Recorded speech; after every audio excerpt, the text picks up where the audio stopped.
ordered the pizza with extra sausage. Oh, yeah. Hi, Quentin. I'm Julie. I'm the segment producer. Welcome back to the show. We're going to be... Oh, my God. Is that Craig? Yep. Is he naked? Yep. Is there anyone else with him? No, he's solo. Where did you get that? Well, I asked Craig to send me a copy of his movie Saving Grace, but he obviously made a mistake. Yeah. Hey, Quentin, good to see you, man. Yes, it's great to be here, man. Yeah. How's it going, Julie? All right. So, did you watch my movie? Yeah, Craig, I'm just gonna go out and say it. You sent me the wrong DVD. What do you mean? Which one did I send you? Like, it wasn't Saving Grace, okay? It was a sex tape. Yeah, that's the one. But don't call it a sex tape. It's an erotic journey. It isn't a journey. It doesn't go anywhere. It's just a pizza with a hole cut in the middle with your wang poking through it. I think this just might be my masterpiece.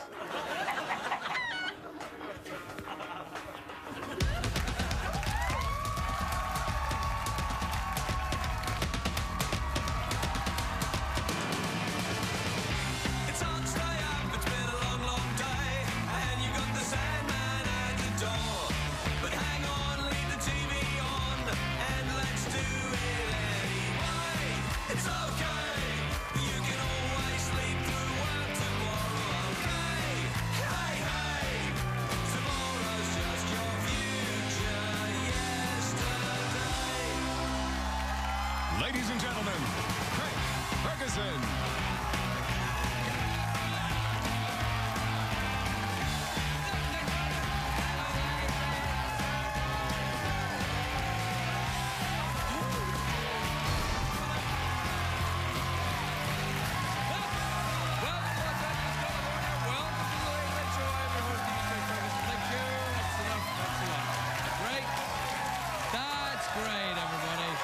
Thank you very much. Please sit down, relax. That's right.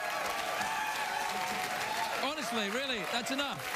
I know the warm-up comedian told you, please give your all because he's very bad, but really, you can relax. Sit down. Let the disappointment wash over you.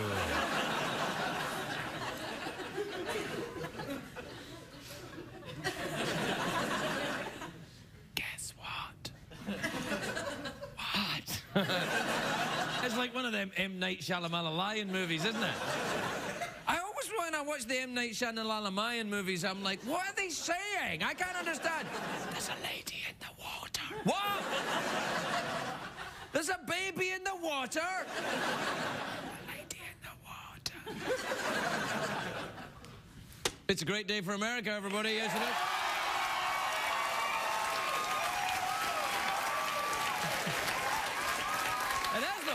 It's a great day for one particular area of America. It's a great day in Coney Island in New York, because in a kitchen, this is true, in a kitchen on Coney Island Boardwalk, someone found a 140-year-old hot dog. That's really true. The only time I've seen a wiener that old is when I was in the CBS locker room with Andy Rooney. I have never seen anything like that. What? Ah!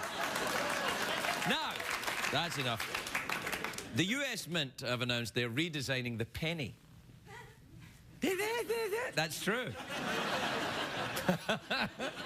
It's getting very late night around here, isn't it? What? I guess what kind of... How hot is it? I don't know. No, but they're redesigning the penny. The penny's going to have a Lincoln on the front. It's going to have Abraham Lincoln on the front and a shield on the back. And I'm thinking, Lincoln's probably thinking, oh, sure, now you give me a shield. But it's probably too soon to say that. Yeah. Bernie Madoff's daughter-in-law, Stephanie Madoff, is changing her name. She thinks the Madoff name is tainted with scandal. She wants a name with a less negative connotation. She's now been known as Stephanie Bin Laden.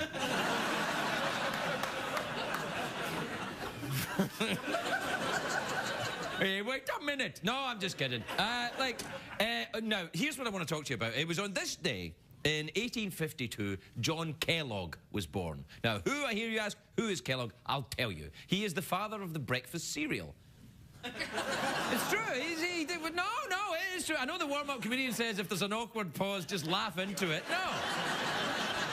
It's all right. This is true. He was the first guy to patent dry cereal, because wet cereals had been around for years before that, but they made all the boxes soggy and nasty and like me in the 1980s. But then let's have a dry cereal. We'll add the milk later. It's like it was a burst of genius that had never been seen before. He wasn't just a cereal maker, Kellogg. He was a well-respected doctor. He actually ran a sanitarium in Michigan, and he treated something, this is true, he used to treat something called genital hysteria. I think I might have had that. I think if genital hysteria is when someone points at your genitals and laughs hysterically, then it's definitely... Yep, I've had it. Anyway, and his sanitarium was on a tight budget, right? Much like this show. And one day, they had some oats that went stale in the kitchen, and they served them out to the patients, and the patients loved them. And patients in that sanitarium were notoriously tough food critics. They were like, oh yes, I may have genital hysteria. Ah, shut up, but I know about oats. Anyway, I was reading about John Kellogg today, and I learned he was a fierce advocate of abstinence. He spent much of his time, this is true, trying to cure the human sex drive. I'm thinking, does it really have to be cured? But John Kellogg thought so, and so he tried to cure it. It's actually a good thing that Lucky Charms wasn't a Kellogg cereal. Because it would have had the pink hearts and yellow moons and blue balls, right? But people in LA don't eat cereal. People don't eat it. It's like, some of those cereals have sugar in them, and sugar is bad for you. People don't like sugar in LA. It's perfectly acceptable to inject botulism into your face, but no sugar. That's what Botox is. It stands for botulism toxic or something. It's a very harmful virus, and you tell Botox users that, and they're shocked. At least I think they're shocked. It's very hard to tell. They're like, what did you say?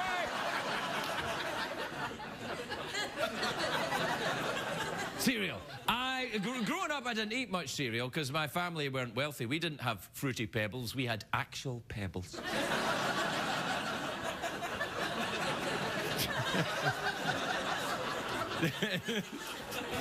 By the way, Fruity Pebbles is the nickname I gave my testicles. It's a joke. It's a joke. I call them grape nuts. Do you know what I can't understand about the cereals? When you get the cartoon characters on that Trix rabbit on the box, I'm thinking, what the hell has the rabbit got to do with the cereal? A bunny that's not allowed to eat anything? That's not a kid's character, that is a Playboy model. And then they get the Frankenberry has Frankenstein's monster on it, and I'm thinking, Frankenstein's monster is made of sewn together body parts. Nothing says important part of a healthy breakfast is dismembered corpses.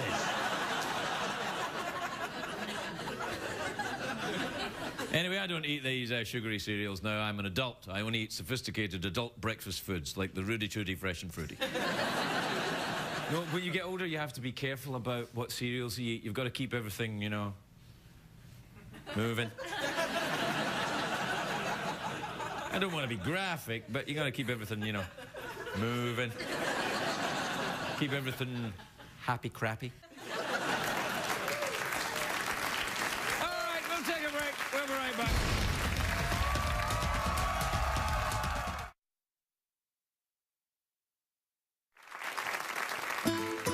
And now, Craig's Spanish word of the day. Today's word is homenaje. Homenaje.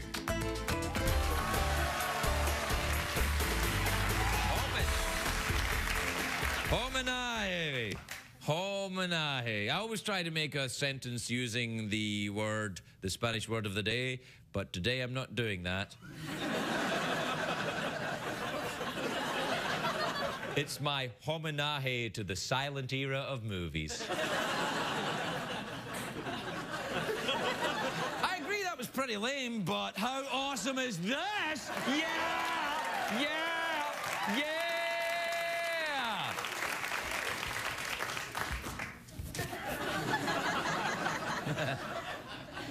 Do you know what I was talking about the cereal? The times that I've really enjoyed cereal in my life usually was when, you know, I was... Yeah. I don't do that anymore, but, you know, I still have cereal occasionally, but once I was eating, I had, you know, enjoyed a herbal cigarette with my roommate, and we were thinking about how all we had to eat in the house because we'd spent all our money on herbal cigarettes. So, but what we did, the only thing we had in the house was a giant, you know, these big, giant, like, huge boxes of cornflakes, like the really big ones that you can fit a house in, right?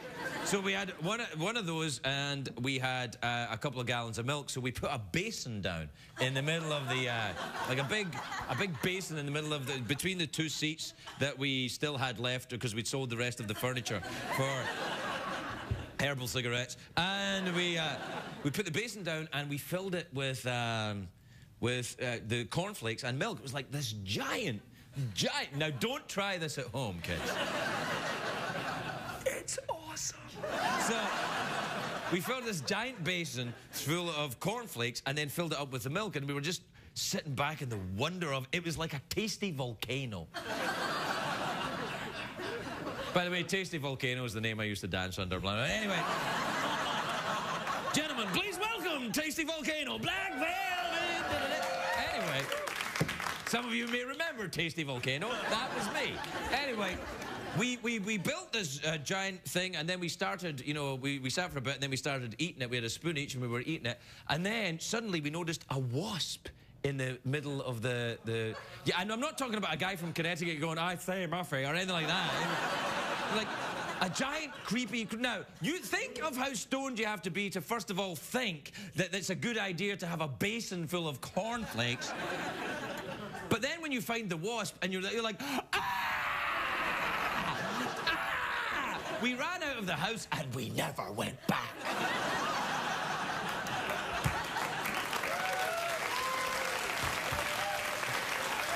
And to this day, on a dark night, when folks walk by that house, they can still hear the cornflakes.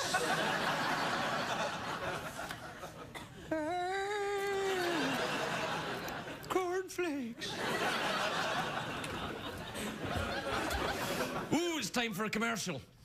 I hope it's for a vacuum cleaner with the proper amount of suction. We'll be right back, everybody.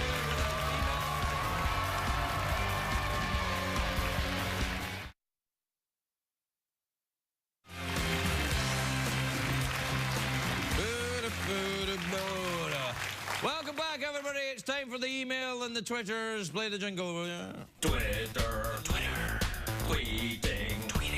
Ephemeral. Fleeting. Flugenweb. Face code. Twit zone. Ask mode. Jackson tweets.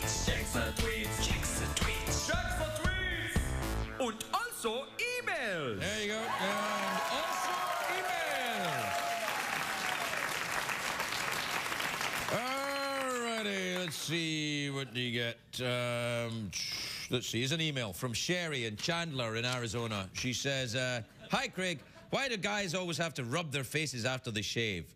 Do they not know what it feels like from the day before? You know what, first of all, Sherry, I think you have to lighten the up. I mean, really. Like, what? Lighten up. Let it go. You're getting to it. The details of life, you're becoming Proustian with all this stuff. Let it go. Anyway, it's not just rub your face. Whenever I shave anything, I rub it.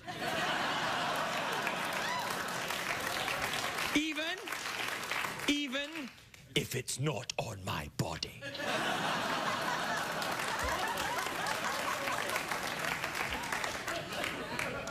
Censor that, you bastard. All right. This is from Tanya in St Andrews in Scotland.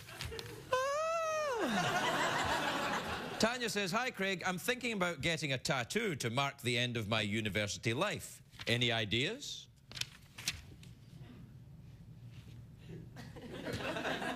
Yeah. What you probably want to do is around the small of your back here, get something like, you know, something with little swirls and stuff. The little tramp stamp at the back there. That'll make everybody think that you spent a lot of money on your education. Nothing says university education like a little tattoo at the back there. You gotta get, now, listen, I love tattoos. Don't get me wrong. I got 3. I got one here, I got one here, I got one here, and I'm going to get more. But there's certain places in your body you got to be careful when you get the tattoo. You get a tattoo back there, says a certain thing about you. Or the spider web on the neck. The spider web on the neck says, I don't want this job. That's what it says. So be careful.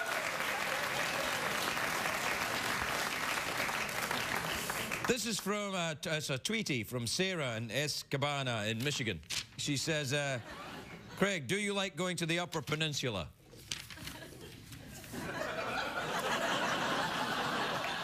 You're trying to elicit some kind of double entendre, aren't you? Yes, I do like going to the Upper Peninsula and the Lower Peninsula. That doesn't make any sense at all. You should just say a dirty word and then get on with it, shouldn't you? You just like penis. There you go, right? That's not a dirty word.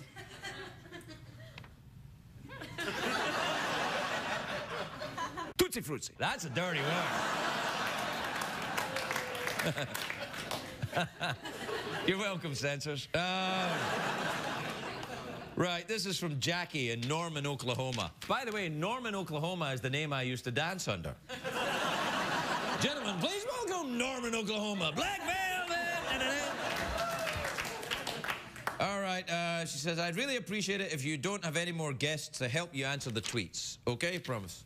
Really? Not even my friend? I think his skull's getting a bit slack. His jaw, I mean. Mine is too.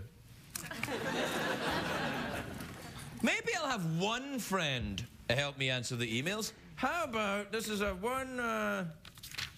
email. Well, why don't you read it out, Liza? All right, I will.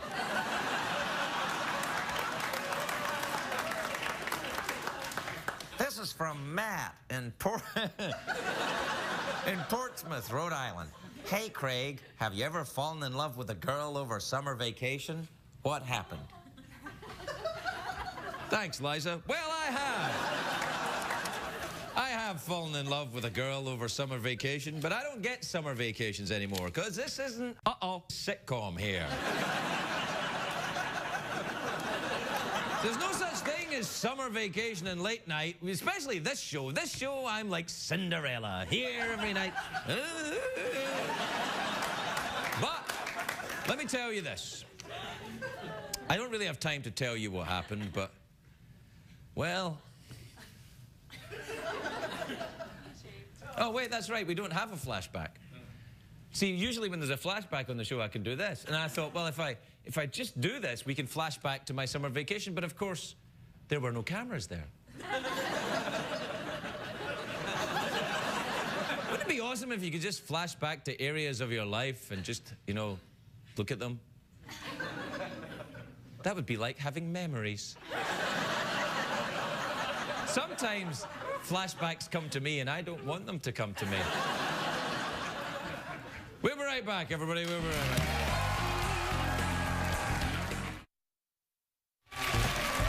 Welcome back, everybody. Welcome back.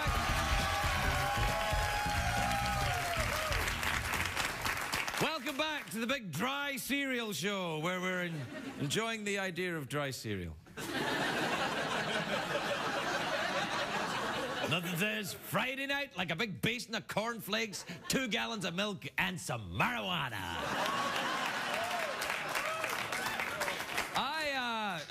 My first guest tonight, and when I say my guest, he is my guest. He's not anyone else's guest. None of you bastards even know him, so stop kidding on that you do. I know him. Yeah, we hang out at Hollywood parties all the time. I walk up to him, he says, you have to go somewhere else. It's Anyway, he's a very talented writer and director. His movie Inglourious Bastards has been nominated for 1, 2, 3, 4, 5, 6, 7, 8 Academy Awards, including Best Screenplay and Best Director. Take a look at this clip. Sergeant Hugo Stiglitz. Lieutenant Aldo Rain. These are the bastards. Ever heard of us? We just want to say we're a big fan of your work. When it comes to killing Nazis, I think you show great talent. And I pride myself in having an eye for that kind of talent. Your status as a Nazi killer is still amateur. We all come here to see if you want to go pro. Please welcome Quentin Tarantino, everybody.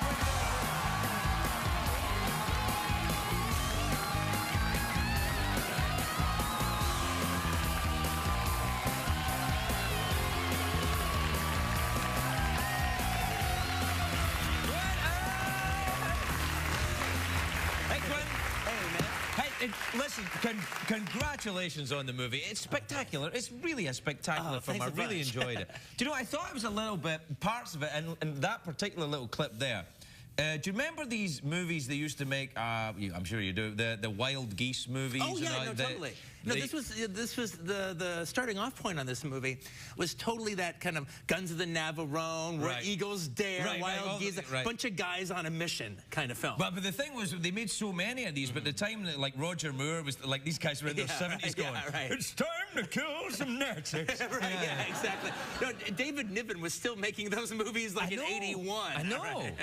And so it was that was the jumping off point, was to make that kind of, and you can't go wrong killing Nazis. That's the way to go. Yes, you can. You know, it's one of the few people that we actually Everybody we don't loves want to hear that. that. We don't want to hear their side. That's right. Yeah.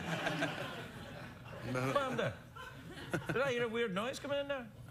Was that one of those flashbacks that I don't want? You heard that too, Yeah, right? I heard that too. Yeah, that was weird. Yeah.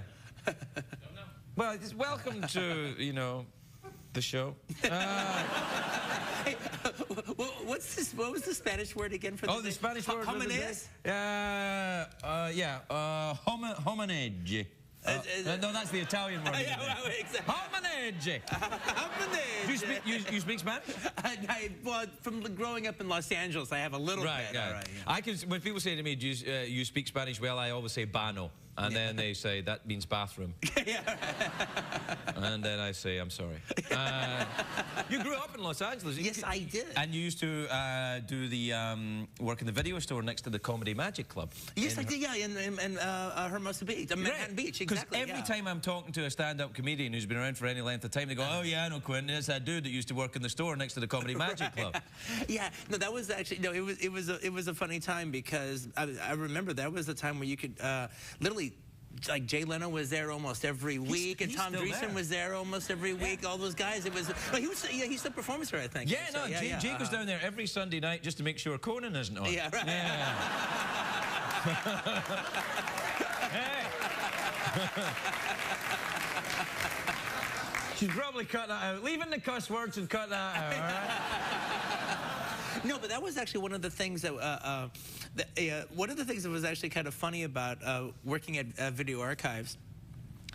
I did not know this would be the case, but it actually kind of trained me a little bit of what it was like to, what it would be like to be when I become famous. Right. Because inside of that beach community, Manhattan Beach, if you owned a video recorder, then you went into our store because we had just the coolest store in we had the coolest store in Southern California. It just happened to be in Manhattan Beach. All right. And so if you lived in that community, you went in the video store, and we ran that place like a clubhouse, and all the guys worked there. Maybe big basins full of cornflakes. You know what I'm saying? Exactly. Yeah. So the thing about it was, cut to like about a year, 2 years, whenever me and my buddies there would go into the movie theater, or go to a restaurant, like, hey, it's the guys from the video store. Like, hey, it's the guys from the video store. Look at the guys from the video store. And then I walk down the street, hey, Quentin, hey, Quentin, hey, Quentin. And does that still happen now? Well, it still happens now for different reasons. Yeah, now, right, People don't say, it's the guy from the video store. No, he's not working there anymore. Don't embarrass him. Are you happy about being famous? Oh, God. Well, look, the answer is yes. If it had an off and on button, it would be like the greatest thing in the world. Have you ever been TMZ'd or anything like that? Have they yeah, of course. They caught you drunk or anything like that? Actually, they've never caught me doing anything super bad, actually. Right. Yeah. But you do some... I had to think about it for a second. Yeah. No, I've done bad things. That's what I'm saying. I just haven't been caught yet. Yeah. Well, I think that sounds like a challenge, TMZ. Are you very careful about your private life? Are you very kind of guarded? No, or are you even conscious of it? No, I mean, well, here's the thing about it. I mean, as far as like the way I live my life, right? I'm not guarded at all. Right. All right, as far as that's concerned. As far as like talking about like personal stuff in the out in public like this, it's like it's just embarrassing. Yes. You know, it's just embarrassing. That's why I do it in the monologue. No, I get it. It is. It's uncomfortable. Do you use then in the writing and the directing of maybe a movie with, like Inglourious Bastards, right? Do you sometimes put people in that, even of course they're not Nazis or Nazi hunters, but you have personalities that you're dealing with in your life, and then you can perhaps murder them in effigy? Sort of thing? God, well, you know, I mean, murder them in effigy. I love that. I love that. That was a sentence that actually came on during the talk. I occasionally have one or two every night. That was a good one. That was a good one. No, well, you know, the thing, I don't do that, but you know what I do is. One of the reasons I like working in genre, all right, like I keep pointing at this like everyone else. Right. So it's the DVD. Oh, I've got the DVD. But no, but actually the idea was pointing at this like war movie poster kind of thing. Right. If you're working in genre, whether it's Kill Bill or whether it's this or whatever, I like the fact that I get to deal very, very personally with my life, but I get to hide in plain sight because I'm burying it inside of genre. Right. You know, so it's like, I mean, if I'm not married, but like say I was writing this World War II movie, and all of a sudden I was going through a divorce with my wife. Right. That would be in the piece. Right. I mean, I don't know if it would be literally in the piece, but those feelings, whatever I was going through, would be in there. Right, if you knew me, you'd read it and say, oh, wow, okay, this is about Quentin. Do you ever watch a movie, because you famously love movies, right? Yeah. Do you ever watch a movie and try or recognize a subtext that perhaps wouldn't be available to someone who doesn't direct movies? Like if you watch it as a director, you think, I actually can see he's going through a divorce there, even although it's about a girl running through a field wearing a string or something. Well, the thing about it, you know, actually, it's interesting what you're saying, because you don't really have to be some movie expert to be able to play the subtext game. Right. You know, you can watch any movie, and it doesn't matter what the director was thinking or what the people making the movie was thinking. If you can make a case for it, you can lay in a subtext into a film. It can make it a much more enjoyable way to watch the film. Right. So by much like looking at a painting or gay subtext, for instance. Gay subtext always makes every movie better. Yeah. Every Western gets so much better when you lay a gay subtext in. Right. The Magnificent Seven. I see where you're going. What it's really about. Yeah. It was about 7 guys who just... Yeah, no, I don't know. Oddly enough, I actually went to a screening. Of the Guns of the Navarone ones. Right. And Gregory Peck was there. And so was the director, J. Lee Thompson. He was still alive. Yeah. He was there too. And so they're talking about the movie, and then Gregory Peck says he went up to the director about into week 5 and said, I actually know now what this movie's about. He goes, well, what do you mean? He goes, well, it's a bunch of love stories. What do you mean? He goes, well, I was in love with Anthony Quinn, but then I broke his heart. So now he's mad at me. And David Niven was in love with Anthony Quayle, but then Anthony Quayle gets killed. Anthony Quinn finds, I think it was Maria Callas or Irina Pappas, finds Irina Pappas, and I'm brokenhearted, but now me and David Niven get together at the end. This is making me very uncomfortable. This is making me very... And then J. Lee Thompson says, no, it's about a bunch of guys blowing up a cannon. Yeah, that is going to... I mean, there have been... There's my wife was a film student, and her professor in, I think it was NYU, said that Casablanca was a gay love story. And I'm thinking, he's clearly out of his mind. But he's teaching this to film students. Oh, about how Humphrey Bogart and Claude Rains fight each other. Yeah. This is the beginning of a beautiful friendship. Well, I actually did an independent movie called Sleep With Me, where I give a subtextual reading of Top Gun.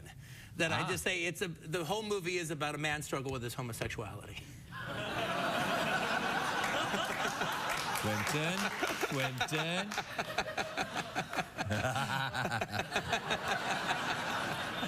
All right, yeah. Now listen, you bought a cinema, didn't you? Yes, I did actually. Yeah. Because I drive past it on my way home, and because that cinema's been there for years. Yeah. And I noticed it starting to play good movies. I'm like, what the hell is going on? You bought a whole cinema? Yeah, it's the New Beverly. Yeah, it's a revival house. It shows double features, 35mm prints. Right. I think they opened up in like in '78, and I've been going there all through the '80s. And then they just kind of fell on some hard times and looked like it looked like it was gonna close. And being a Los Angeles resident, to me, that's one of the wonderful things about the city is we have still a one theater like this that still shows movies, still shows them in prints, not digital, and still shows cool old programming. So I bought it, and then as long as I've got money, their doors are open. That's great, man. That's great. That's really good. So. The New Beverly, it used to be very, very cheap to get into the New Beverly. Is it still cheap? Oh, yeah, it's still about like $5. Really? Yeah. So, like, if there was a screening of Inglourious Basterds there, that would be $5. Not now, like maybe in about 5 years, right? No. It might be 6. I can't remember, but it's around that. Oh, no, it's $6. Right, Yeah. It's like, in fact, actually, you can get a little card and everything, and then, you get 11 admissions. And then you get a latte. Exactly. Yeah. Actually, well, the card is very similar to what it was like working at a video store. Oh, that was the thing. You get a little thing. video card, all right? You get an X off, 11 rentals. That's lovely. God bless you, Quentin Tarantino. God bless you.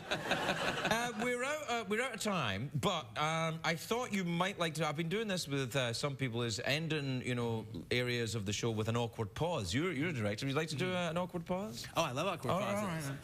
Well, off we go.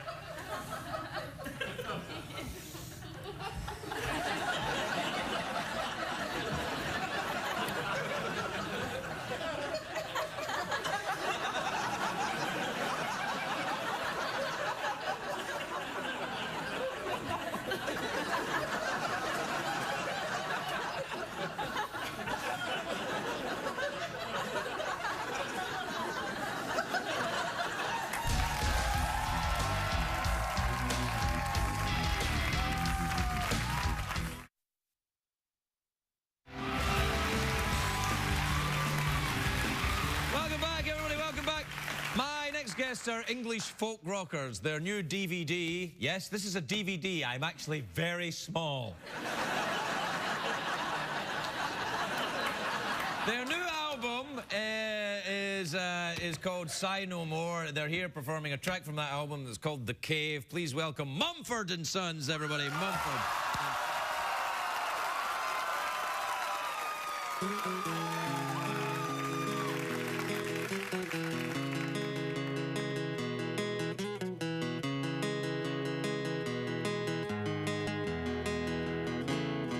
It's empty in the valley of your heart. The sun, it rises slowly as you walk away from all the fears and all the faults you've left behind.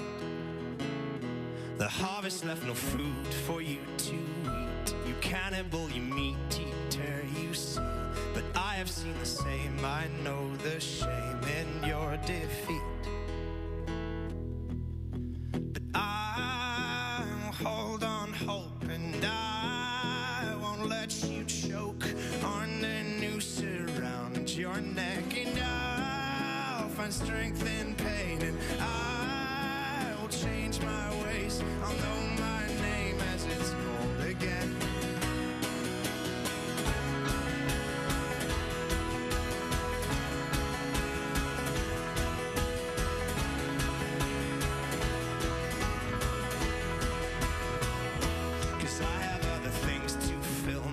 Time.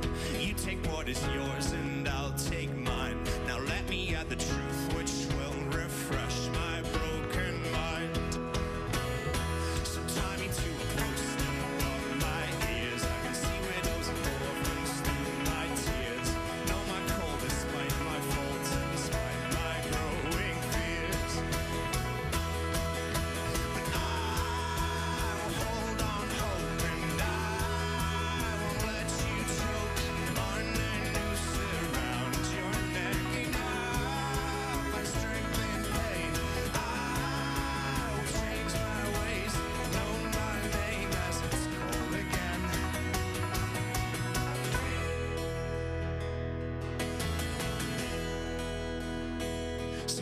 out of your cave, walking on your hands, and see the world hanging upside down. You can understand dependence when you know the maker's land. So make your sirens call and sing all you want. I will not hear what you have to say, 'cause I need freedom now. I need to know how to live my life as it's meant to be.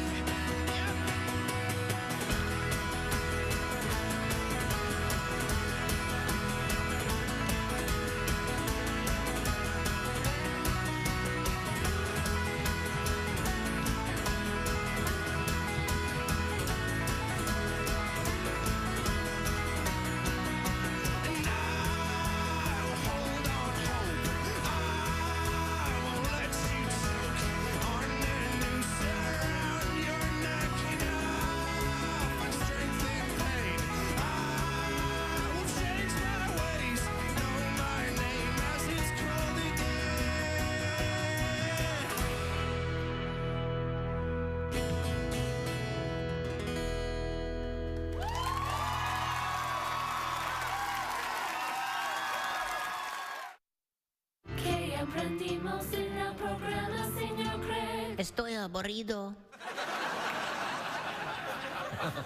What'd that cat say? I am a burrito?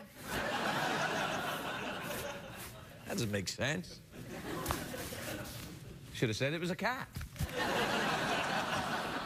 Perhaps it was a gay subtext. Well, we learned tonight that I have a weird thing with Liza Minnelli's head on it.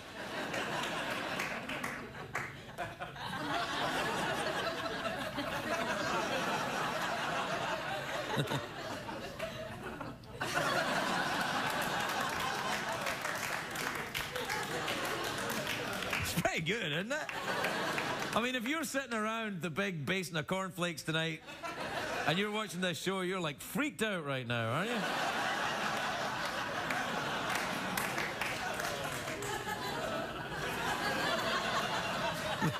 The famous Minnelli hand move.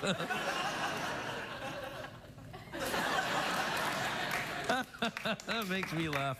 All right, what else did we learn? Oh, during the Twitter email segment, we learned that whenever I shave anything, I rub it afterwards.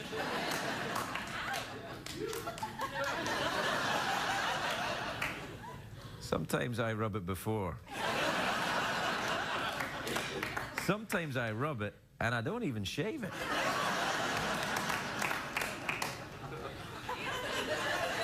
Sometimes I'll shave and rub. I would never, and sometimes I rub and don't shave, but I would never shave and not rub. You know what? I'm actually going to unlock the mystery of why guys rub their faces after they shave, to see if there's any hair left on. I know you think we're stupid, but we have our little ways. For example, a guy who has a big moustache won't rub his moustache. When he's shaving, he knows it's there. He'll just work his way around. Oh, we're out of time.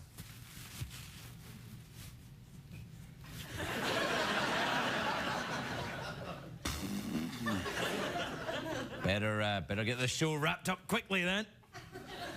Don't want to be going over. There's ShamWows to sell. If you clap, I can end the show on that.